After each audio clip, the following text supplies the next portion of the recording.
What's up, everybody? John Eric Poli here for My MMA News, back once again for another interview. Today we're talking with Jordan Williams. He fights Gregory Rodriguez this Tuesday, and he is fighting on the Dana White Contender Series, actually in the featured bout of the evening. So these two men will be making the last walk to the octagon that night.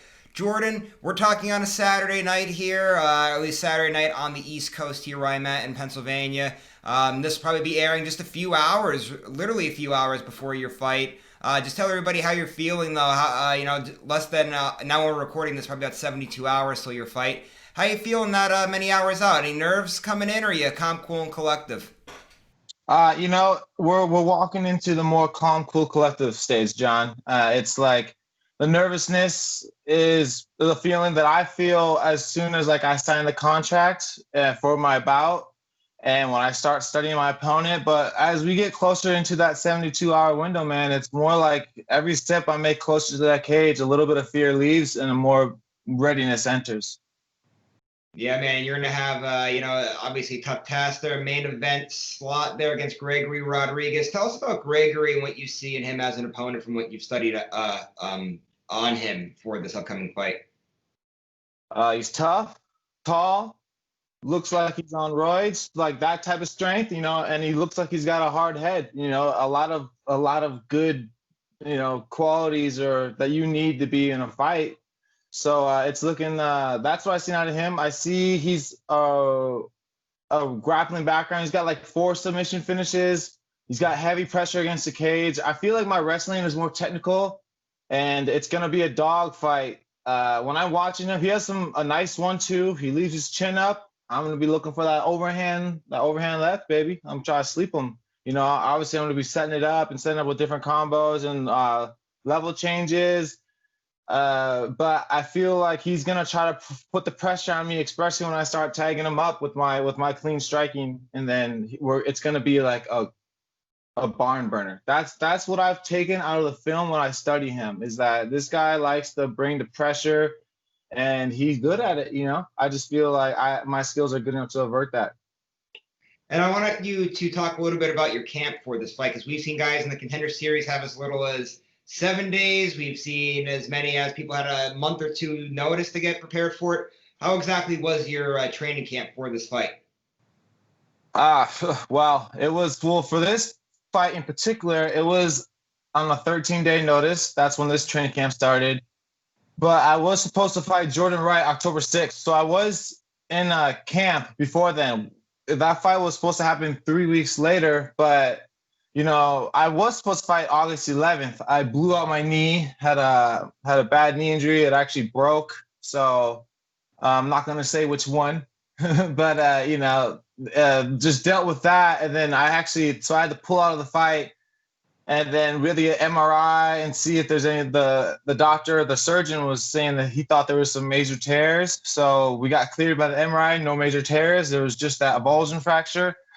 And so the camp has been a roller coaster. It's been from I had to pull out, and then my opponent pulled out, and then now it's a 2-week notice. So basically anything that can happen in the training camp did. But we're here now, and we're ready to get this win in a couple of days. Well, hey, crazy couple of weeks, but hopefully it'll all be worth it for you, and you'll have that UFC contract. I got to ask you, though, one other thing in the lead up to this fight. It's your first fight in over a year. So I want to get your opinion on ring rust, because every fighter has different opinions on it. You being that it's your first fight in over a year, just tell us a little bit how you're feeling about going in there for the first time in over a calendar year. Right. Well, let me just say this to all the people listening. Uh,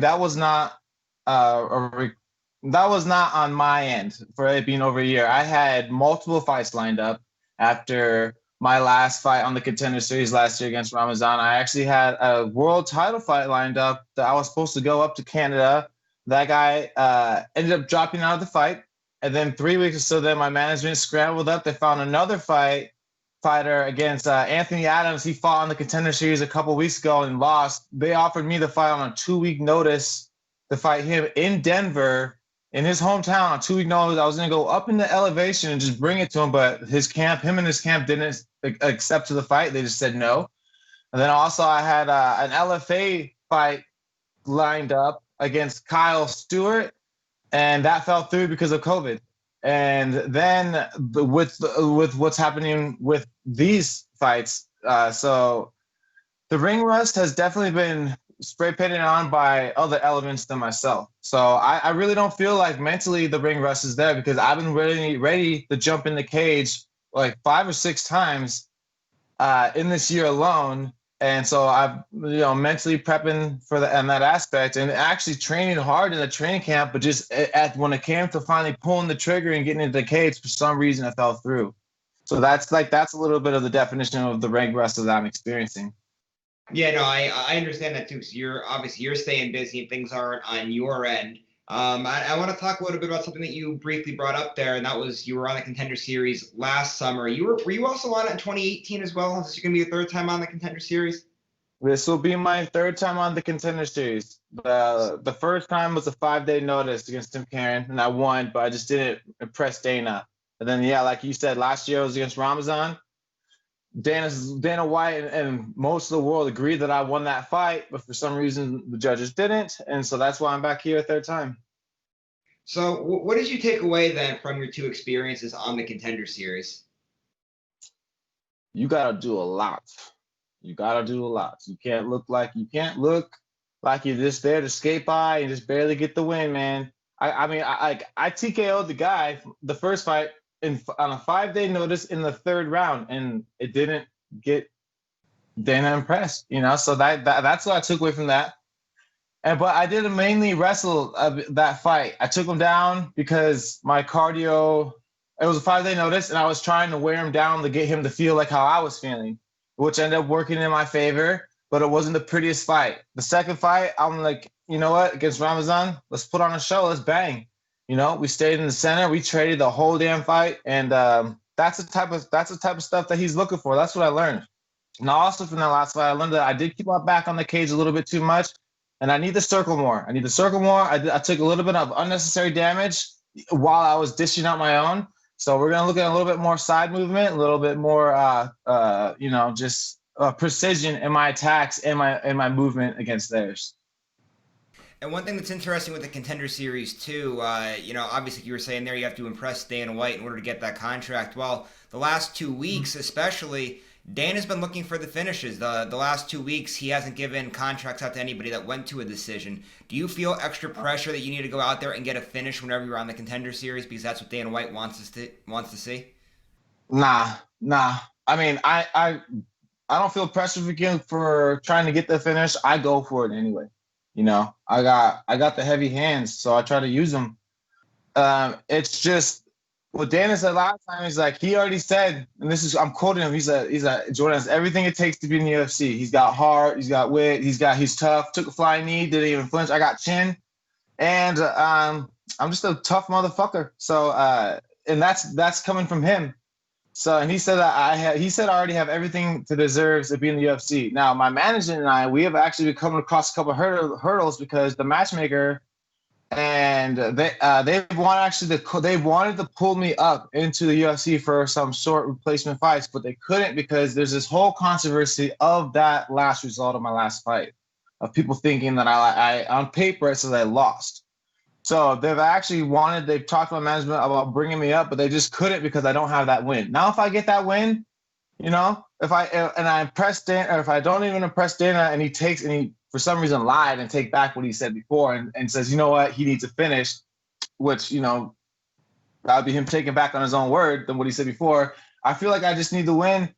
And then if I don't impress him enough here, there's plenty of heads in UFC that like me already. I got plenty of fans in the organization that are ready to pull me up. So Dana isn't the only guy you have to impress. Yes, he's the main guy, but if you win and you show dominant performance, you will be in there soon enough. Mm. Yeah, and hearing you talk here, you can just tell. I know earlier on when we first started this off, you were saying how you're so calm and relaxed. You're only a few hours out from the fight, the hard work's been done. It's it's time to go. But you can tell just by that last answer there how you just know exactly what it's like to be on this stage. You've been there, you've done it twice already. For a lot of fighters, this is a big deal. You're fighting in front of Dana White at a UFC contract on the line. Do you feel that other people come into this with nerves and this gives you an advantage that you've been here and done it twice already? Oh yeah, it's definitely a better. That's a double-edged sword. I do feel that since I've been on the show, that the pressure is lower. It's more controllable through aspects that just the fact that I've experienced it. But on the other end, it's like, hey man, this is my third swing at the plate. I gotta hit this home out of the park. You know what I'm saying? I can't. The first swing was a foul ball. I got a piece of it, but I didn't impress Dana. The second one was a straight strike. I swung and I missed. This time I gotta hit the nail on the head and knock this ball out the park. That's the pressure. So that's the pressure I'm feeling from the other side. Is that the world knows who I am. Like my coach said this to me last night too. He's like, man, like it's just so I love how successful your management is at giving you these shots because, not like there's a lot of people. Dana White, like there could be hundreds of names thousands of names that could be thrown at Dana White, and he won't know them. But I guarantee you, he remembers me and my name. So he already remembers me. He knows me. So that's another bit of a pressure and but it's pressure makes diamonds, baby. That's it, and I'm here to shine. Yeah, man, definitely. And one of the things, too, that you were just saying there, that you were saying about your management gets you in positions to have big fights. I also have to ask about Bellator. You've had the opportunity to go into the Bellator cage twice. You got 2 wins there as well. So tell me about a little bit about your Bellator experience and, what's going. Obviously, I know everyone wants to be in the UFC. That's the premier promotion. But was there not a multi-fight deal there with Bellator that you've had 2 fights and now you're not there anymore? There wasn't for some reason. Jane, I don't want to mess up her last name, but my Jane, she's the recruiter for our area, and she said even after both fights, like Jordan, thank you like so much for fighting. Like you made an exciting fight. You're always great to watch. I was kind of thinking like, okay, cool. It's like, is there anything else after that?